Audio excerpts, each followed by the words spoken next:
from BJC and looking forward to sharing another one of our online events with all of you. So the one you're about to watch is all about DIMS and SIMS, and you might be thinking, gosh, where have those terms come from? But if you've read any of Lorimer Moseley or David Butler's work, then you might be familiar with the term DIMS and SIMS. It's something they talk a lot about in this book called the Protectometer. So this upcoming talk that you're about to listen to is going to talk about DIMS and SIMS, what do those terms mean, and how it can actually help someone with chronic pain. So enjoy the talk. You'll hear part 1. If you'd like to hear part 2, you can join BJC Connect where you can hear the rest of the presentation. But otherwise, give us a like, give us a subscribe, and enjoy the talk. Hello, good evening, everyone. My name's Errol Lim. I'm physio, but also the Managing Director of BJC Health for those of you who have not met me. A good session. I think there will be a lot more people joining us tonight as we've had a decent amount of interest for this particular topic.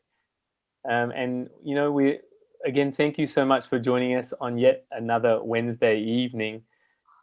We've got Sarah Comensoli, who will be the main presenter for tonight's topic. And it's all about pain. You know, I've been a physiotherapist for the last 24 years, and how I describe injuries and conditions and pain, or try to explain pain to my patients these days, is so different to how I did it at the start of my career.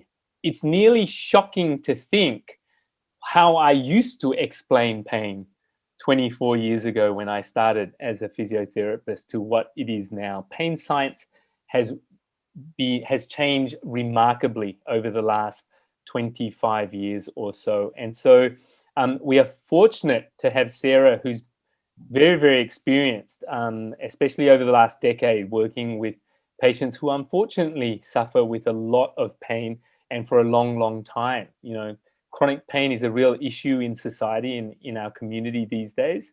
And so Sarah's going to try to explain the concept in pain called DIMS-SIMS. The concept of DIMS and SIMS. So Sarah, I'm going to leave you to it. I can't wait for the presentation. Thanks, Errol. Great intro. So thanks. Good to see you all. And at least we weren't sure if actually calling tonight's topic, you know, DIMS and SIMS, whether anyone would actually know what on earth that meant. So at least you're curious. That's a good sign. So hopefully, tonight we're going to be talking about pain and really hoping that everyone can leave with some new things that you learn, hopefully, and understand. But I'm also hoping there'll be some practical things, like some actual things you'll be able to start maybe doing a bit differently or thinking about doing a bit differently if this helps, things resonate a bit differently with you. So there will be some practical stuff, thankfully not exercise. When I say practical, it might be you need to write some things down, or at least give you the option to do some writing things down or doing some thinking, because this concept is something we can give you the framework, but it's very, very personal. So it won't be that myself or Errol can give you all the answers. It's then going to mean that you might need to do a little bit of homework or a little bit more thinking once you understand some of the concepts that we're going to go through. So I'll start sharing my screen. We'll get a little bit of a presentation going. I'll start the show. Yeah, so tonight's all about the DIMS and the SIMS. And with all our events, we do encourage you to use the chat function to ask questions. If anyone wants to take a guess, although I haven't started the presentation, if you want to have a guess as to what DIM and SIMS stand for, you're welcome to chuck that in the chat before we get going. And it's not food, although again, you're welcome to be nibbling on some dinner, it's not lunchtime, dinner, as we go through. But if there's any early guesses, I'd be interested to see if anyone knows what we're about to talk about, and Errol will help keep me on track. Okay, so a little bit, Errol describes, so yes, I'm an exercise physiologist. I've actually been going for 12 years, which is a little bit scary to think about. And I've been very lucky that 10 of those years has actually been at BJC. So that was celebrated recently. And I guess, through being at BJC and through working with a lot of the clients at BJC, I have developed an interest in chronic pain, fibromyalgia, and all of the different rheumatic conditions that our clients have. But I have to admit, I guess this passion didn't come from I'd like to present myself as an angel and say, yes, I've always been really interested in these topics, but it really kind of came from my first few years practicing and working with clients and kind of getting a bit frustrated. Like I really thought that I'd come out and I thought I knew a lot about exercise and I thought I was pretty motivating. And I just didn't get why everyone just didn't do what I asked them to do. I just didn't understand why everyone just didn't leave my consult or leave my sessions feeling awesome. And I didn't understand why people just weren't getting better sometimes. And so that can be really hard, I guess, as a practitioner. It's definitely hard if you've got persistent pain and you've had something that you've also felt hasn't been getting better at the rate or in the time that you've expected it to. So that did prompt me to, do a bit of reading, lots of reflecting, lots of thinking about what I could be doing differently. And really, I guess a lot of what we're going to talk about, I wanted to sort of put my references up early, are from, they're called the NOI group. And in particular, there's this book, and some of you might have it. Some of you, I know a couple of my clients might actually have this book. I got mine out just in case I need to refer to it a little bit later. But it's called the Protectometer. And so that resource is really, I guess, responsible for the framework that we're going to go through. And I really found that how this particular group explained pain. So it's Laura Mosley and Dr. David Butler. They're quite well known, I guess, in the pain science field. Really helped shape the sorts of conversations that we're going to have tonight. So if you do need more information, or we'll go through some resources as well. But that's really where I've learned the most when it comes to the topic that we're going to discuss tonight. Okay, so what's the point of tonight? Again, I know some of you just might be curious about, okay, I might have a niggle or I might have something that's been causing me some discomfort for a while. And really, we just wanted to make sure that I'm hopeful that by the end of tonight's presentation, you appreciate that there are things that you can do outside of maybe what your doctor might say, in addition to what your exercise physiologist might recommend. There's definitely practical things that all of us can do to take control when we're in pain. So that's really cool. If you're not sure what they are, that's cool. That's why you're here. I guess another thing that we're really passionate about at the clinic is, like sort of Errol suggested at the start, we know now that understanding how pain works and really having a good understanding of that is really helpful, not just for us as practitioners, but for you as our clients. And that is really the first step to then helping you take proactive steps to live and feel that little bit better. And so even if you've had pain for a long time, I guess in my consults now, it's still something that I'll just check early on if I'm working with someone that they understand how pain works. And most of us have a pretty good go, but still it has changed a lot in the last sort of 5 to 10 years. So hopefully it's good to review some of those concepts tonight. And when we do go into tackling DIMS and SIMS, again, I hope you agree by the end of tonight that being aware of your own DIMS and SIMS, or having a better feel as to what helps you without giving away what they stand for, again, can be really empowering, and then can give you a little bit more insight as to how you can feel that little bit better and take control of the pain that you might be experiencing. So hopefully we can fulfill those things. So I thought I'd just start with a definition. Again, this is from the Protectometer and the two men that I mentioned at the start. But again, we'll leave this here for a bit. There's lots of definitions out there on pain, but this one's, I think, at the moment is a good one. So it's unpleasant. So I think that's the first key word. It's unpleasant. Most of us don't enjoy being in pain. It's sensory and emotional. So again, that might be something that not everyone understands straight up. So yes, there's sensations, but there's also an emotional component. So it's an unpleasant sensory and emotional experience associated with or resembling actual or potential tissue damage. So I know it's a long one, but hopefully there's a few key words there that help, I guess, demonstrate that it's a complex thing. It's not just pain signals coming from your knee or anything like that.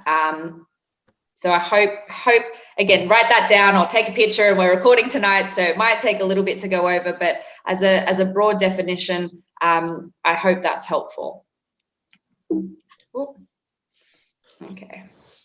And next, I thought we'd just go through a couple of key concepts that help bring that definition to life, I guess, because again, that can still be quite a technical definition that's like, okay, cool. So what do I do now? So I think one of the key concepts that again might seem really obvious, and maybe all of you know this already, but I still, I guess, don't like to make assumptions, but understanding that it's actually your brain that makes pain.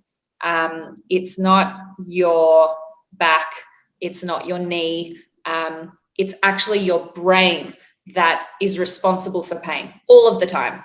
So that's like 100% all of the time, in all instances, it's the brain that's the boss.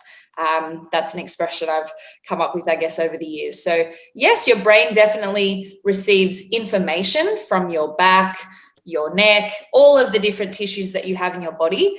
The brain receives all sorts of information about where you are in space, where you're touching, whether you're in danger, what the temperature is, who you're with. So the brain has all of this information coming in all of the time. And then ultimately, it's actually the brain that makes pain. Okay, so that's concept number one. Again, maybe not a surprise, but maybe that might get a few of you thinking. The second key concept, before again we get into the DIMS SIMS part of the talk, is that pain does not equal tissue damage. So again, that's a concept that maybe reading it is like, okay, that makes sense. But if I think of an example, that I've been through, when you're in a lot of pain, it's easy to think that you've caused yourself a lot of harm. It's not a nice experience. And so often then you're going to change your behavior. You're going to get out of the way. You're going to move out of the way of something. You're going to, if you've developed pain from sitting for a long time, you're going to get up and move. But again, it's a really important thing that we've learned now through the research, that the volume of pain or the intensity of the pain does not always equal tissue damage. So I hope that makes sense. And again, I'm happy to pause for questions. And if any of this isn't quite sitting right, feel free to ask questions, because I know, some of this can be a bit tricky hearing it from the first time. Another key concept, pain depends on your context. So what's context? So context is where you're at, who you're with, what kind of day it was. It also encompasses your beliefs, your knowledge about different things. It's, environmental, it's all of those things. And so pain actually depends on the context, the situation that you're in. Maybe when you were first injured. And I guess I've got a story I'm happy to share, and Errol might share one as well if he's got a good one. I guess I'm lucky enough at this stage, I've only broken one bone in my body, and it's this one, my right index finger. Errol might remember the day this happened, because I had to call him to say I wouldn't be at work the next day. But it happened when I was playing hockey. So I used to play a lot of hockey growing up, and I remember it was the dying seconds. It was like there was 2 minutes on the clock or something in the game we were playing. I think it was 0-0, and my team was attacking. And I remember, and I don't have a lot of good braking power when I run. So when I run, I'm kind of all in, and I went to sort of hit the ball in the goal. I got tackled. We all fell over. My stick got knocked out of my hand. I didn't feel a thing. But then when I got up and I went to pick up my stick, I saw my finger, and it did not look like how my finger should look. But up until that moment, I hadn't felt a thing. Okay, and when we go through a few more of the slides, hopefully, and I'll come back to this story if relevant, I understand now why my brain allowed me, I guess, to continue and to keep going. And it's only when I actually saw my finger that I was like, whoa, ow, ow, ow, ow, burst into tears, all of those sorts of things. So your context, where you are, who you're with, the sort of day you've had can influence your pain. So Errol, do you have a better story? Do you have maybe a story that's... I've got a couple of stories. one just recently with my son. My son unfortunately had a tiny bit of sort of food poisoning, right? So, and we figured he ate eggs at a cafe, right? Some eggs that sunny side up, so the yolk was a little bit runny, and we figured that was the only thing no one else touched, but he did. So that took him a couple of days to recover. And then I think a few days ago, I served him eggs, right, as a meal, and he actually said, "No, actually, I can't have that. I know I'm well, but those eggs relate too much to the sickness that I just had, so I don't feel I can even stomach that, and I feel a little bit queasy." Yeah, and that same thing occurs with pain all the time. So ridiculously, about 6 or 7 years ago, it was Boxing Day, and I parked the car and I opened the car door directly into the top of my eyelid. How silly, right? Who would keep their head there as the car door was opening, even though, and I was opening it? So that's really silly. So huge gash on the top of my eyelid. And to this day, out of maybe a week, there will be 2 or 3 mornings when I go to open the car door and I do an excessive movement with my head back to miss the edge of the door. And that was 6 years ago. So you imagine if you fell down steps or you did something or something occurred where the reason why you felt pain had a very clear and distinct action, person, road, step, emotion. That's why people's pain may rear its ugly head or worsen in those contexts. And those are my 2 examples, Sarah. Beautiful. Very good. And you've covered a couple of more concepts. So I'll go to the next slide because I think Errol's example with moving of the head relates beautifully to the next concept, which is my last concept before we get into DIMS SIMS. I couldn't help myself. I love X-Men. I will watch that anytime I'm on a plane. I will always find an X-Men movie to watch. So the final concept is the function of pain. If you're like, why am I getting this? It again can be really reassuring. It still obviously is unpleasant to be in pain over a period of time, but the function of pain is to protect you. It is a protective mechanism which your brain is it thinks that it needs to help you get out of a situation. Okay, so pain exists to protect and preserve you, but a bit like, I guess, an X-Men, and why I've chosen X-Men, it's not because I like them. I guess because it's the brain and it is a protective mechanism, or pain is a protective mechanism, it is like a superpower. And some people have called it a gift because it is amazing when you think about it, that our brain can take in all of this information and still make us act a particular way. But a bit like our X-Men friends, it is a superpower that we need to try and learn about and learn to control, because otherwise you can get a bit too protective.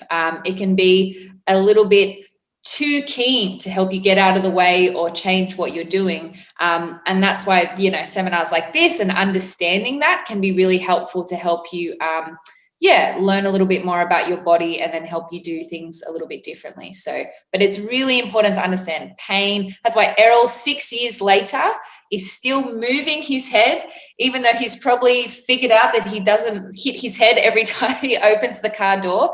But that previous experience has got the brain on alert a little bit. It's like, oh, that really hurt. I really didn't want that to happen again. So anytime we go through that same motion, I'm going to get you to protect yourself. Okay, so it can be helpful, and hopefully, again, in Errol's instance, it's not impacting his life too much in a negative way. Maybe he feels a bit silly, or maybe some people are like, why are you doing that? But otherwise, he's able to drive and do things. But when your protective messages can become a barrier to then working or participating in the things that you want in your life, then that's where it can become a little bit more of an issue. Okay, so hopefully those key concepts are okay. We're going to get now into the DIMS and SIMS tie it all together. So DIM and SIM relate to danger and safety. Okay, so again, I'm going to leave this up for a little bit. I'll give you just time to read it. But again, so remember, pain is made by the brain, but we're going to experience pain when the credible evidence of danger related to our body is greater than our credible evidence of safety. Okay, so equally, we won't have pain when there's more credible evidence of safety as opposed to our credible evidence of danger. Okay, it's a bit of a mouthful. Again, we're going to get practical, so don't worry if that doesn't fully make sense just yet. But I hope, again, I think I've got a graphic on the next slide. I do. This is, I guess, a visual representation of that wordy bit that we just went through. Again, sort of saying that, yeah, we all have this sort of barometer. If you think about it, some people say pain threshold, but just, yeah, it can be like a barometer. And so the more our brain perceives there to be danger, that barometer is going to move up. Okay, and we'll go through what danger and safety might mean in a bit. But hopefully that relationship makes sense at this stage. And again, that's why in this context and why we're having the session tonight is that once you understand what sorts of things represent danger and safety to you, that's when you can start to control your own barometer that little bit more. Okay, so we're getting there. Okay, so there we go. Did anyone guess it? I haven't looked at the chat yet, Errol. Did anyone guess that DIM is danger in me and SIM is safety in me? Were there any good guesses? No one had a guess, but I think some people knew because a couple of people had Googled it prior to coming. Okay, tonight, very clever. Yeah. Very clever. So maybe not so much of a surprise. But if anyone wasn't sure, then that's now what we're going to tackle, because again, thinking of that barometer, all of us will be, even right now, depending on where you are, who you're with, the sort of day that you've had, all of us will have different contexts. And all of us have bodies that have been through different things. So we'll start to explore now what are the sorts of things that might represent danger and safety. And this is where it will get a little bit more practical. So a DIM, we're going to go through DIMS first. So a DIM is anything that is dangerous to your body, your tissues, your life, your lifestyle, your job, your happiness. It can be anything that in some way threatens who you are as a person. So it's a very broad definition. And so that's why when I've had similar conversations with clients, they're like, okay, so what are all the DIMs? And I'm like, well, I can't answer that because again, it's very personal. And all of us will have a different perception. We've been through different things. We've had different experiences in our lives that help us sort of navigate what's dangerous to me as a person. Might be quite different to what's dangerous to Errol or what's dangerous to any of you. I've put some pictures there, though, that just to give a few examples, because I think examples are really helpful. So, and some of you might have experienced this, that say a poor night's sleep. So really poor sleep, even just over one night, but definitely if that's been the case for a longer period of time, we know can mean that then you're more likely to experience pain. Okay, so sleep or not having a good night's sleep or waking up during the night worrying about different things can impact people's pain levels. Then the second picture, I guess, represents if you've ever been through a phase where you're getting lots of tests done. And this can be a swinger. So I call there's some things in life which can swing between being a DIM and being a SIM. So in some instances, getting tests done is really important because an important part of feeling well and feeling in control is knowing what's going on. And investigations and tests and going through that process can be a really important part of understanding what's going on in your own body. Okay. However, if you've ever been through a period of time where you feel like you're just getting test after test after test, maybe those test results are being read to you in a more negative way. Maybe your test results are coming back saying you have nasty things going on in your body. That could be a DIM. So scans and test results and understanding what's happening. Like I said, in some instances, it's very important to understand what's going on, but how those results are delivered to you and how you navigate that process can still be really tricky and can be really hard. So that can be quite a dim. And then the bottom picture is, I guess I tried to represent stress. I think this guy looks pretty stressed. He looks a bit fatigued. He looks a bit worried. So stress, we know, can be another dim. And stress can come from all sorts of places. So, but again, when I get you to do a little bit of homework in a sec, again, don't limit yourself just to those examples. There can be, DIMS can lurk everywhere. So you've got to kind of look out for them. So there you have it. That was part 1 of our DIMS and SIMS online event. If you'd like to continue listening to part 2 of this talk, then please consider signing up for BJC Connect. It's free, and you can listen to not only this talk, but a range of other talks that we've run in the past, relevant for people with rheumatic disease and chronic pain. I hope you enjoyed the talk. If you did, give us a like, give us a subscribe, and look forward to seeing you in our next event soon.